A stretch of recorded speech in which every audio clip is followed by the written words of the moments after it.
Toastmasters and honored guests. The manual is special occasion speeches and it is the speaking in praise. What we'll do is we'll have Fred start with the questions about the speech suit the occasion and the effectiveness.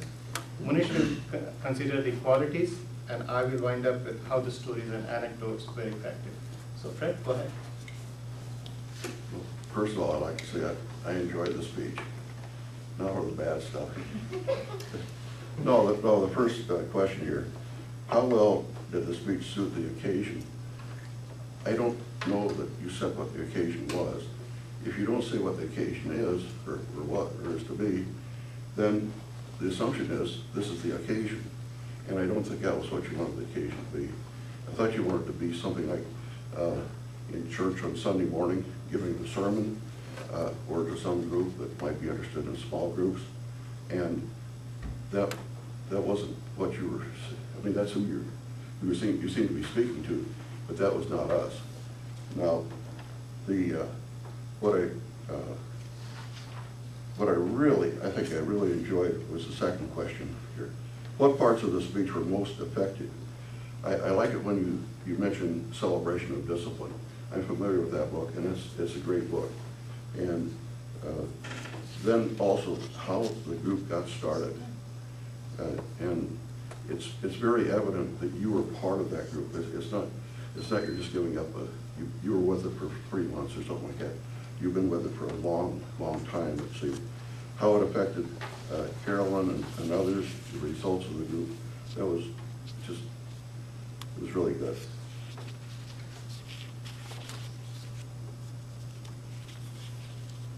And I think that's what I have to say. Thank you, Fred. Caroline, qualities. One of the acronyms I came across, which I developed when you were giving the speech, was LMC. So this is the 3 poles which basically bring in the group. Actually, it brings in the essence, the feelings which are flowing. And the bond which actually happens is through the feelings. And that got translated in the way you spoke. As you had already mentioned, Fred mentioned celebration of discipline. When you went on to speak about that, one of the individuals who is also a very good friend of yours, Linda, the way you projected, she was an angry person, but I used to feel that she was dedicated. Was in one way you, and the approach you took, because saying that she was angry, but to me she was determined. You were actually all across the room, you were projecting that what you had got out from this group and why it was so important to you. One of the other qualities which and accomplishments you spoke about, the other friend of yours, Marilyn, and was that she was the center of excellence. So she would choose to do something, and the way you were taking the approach, they mean so close to you, but at the same time, and I would assume that this is a place where, like a church, or where we are giving this, that you're dedicating a speech to them, and that way it brought out the best. What I feel, one thing which could have been done, or you could have actually gone a little ahead, would have been at the beginning of the speech, that I'm going to be talking about qualities, about some certain people, and bear with me, why it is so important. So it kind of establishes that this is some what you're going to be speaking about, and the audience comes into that phase of, you have already let the audience come into that state of mind, rather than you're taking them there, and because then you can work your way up and go into that speech much more further, and bringing out the best in the people you are so close to.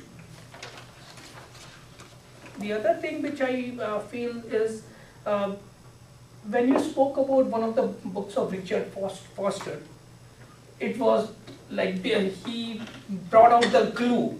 It was the glue keeping the friends together. So the friends coming in together.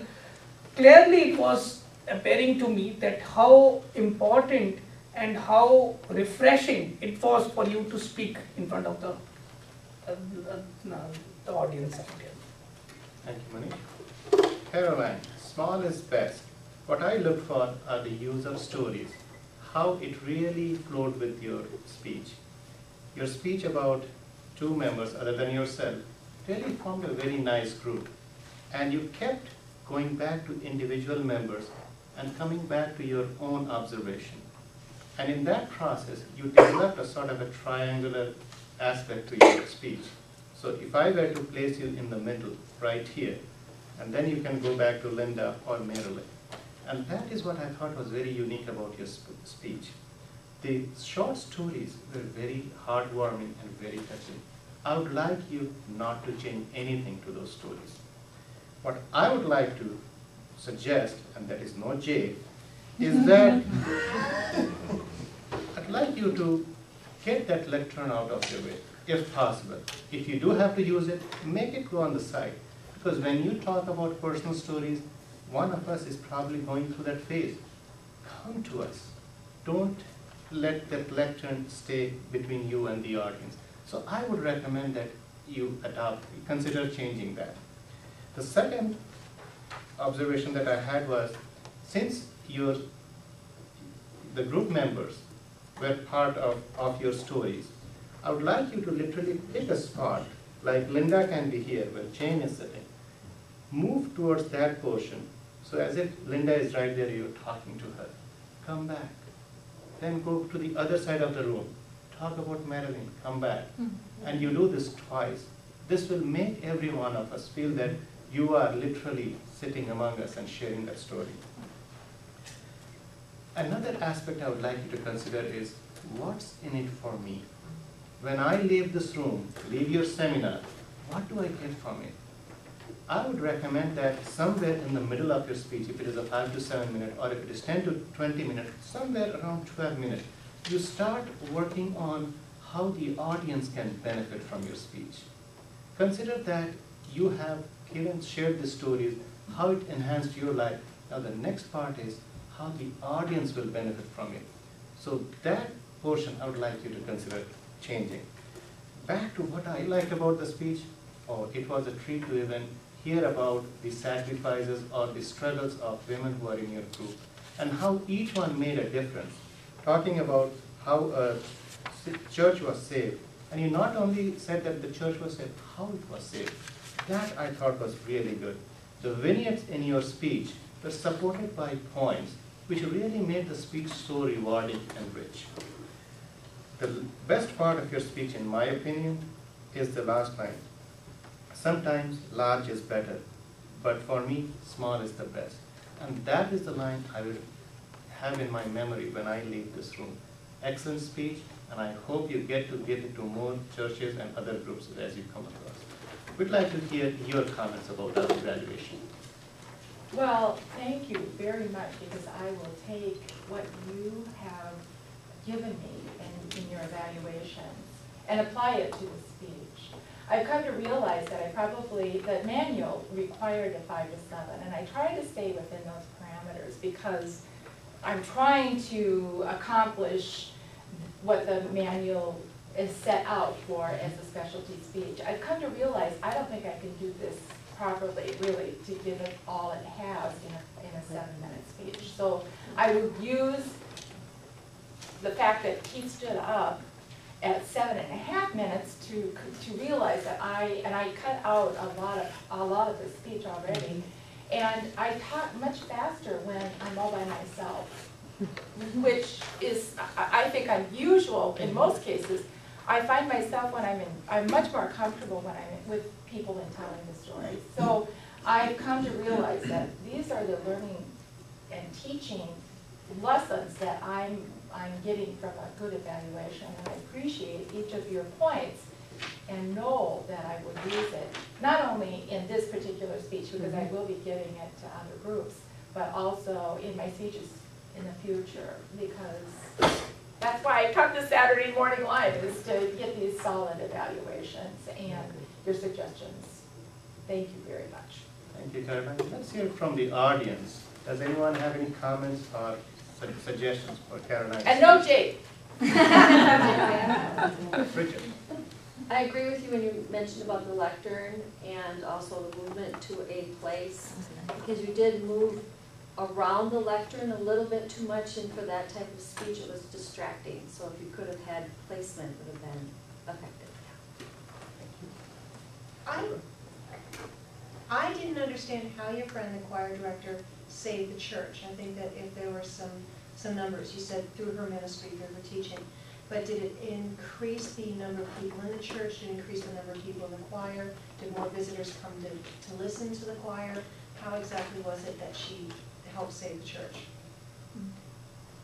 I was going to say that was a very good speech, and it was more personal to you, but I would rather if you had put a little more vocal variety into it, then it would be more powerful. Then we could see that personal feminine. So that was my.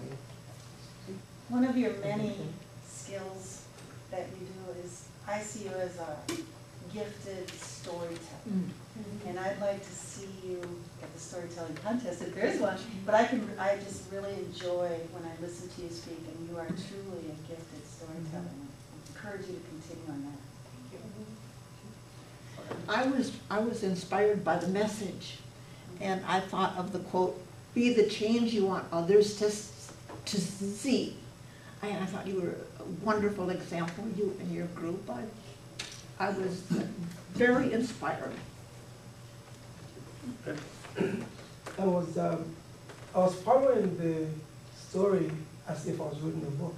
Have you considered actually speaking into some kind of a microphone or recorded media and maybe write a book? Because it flowed to me as if you were telling the story that I was reading.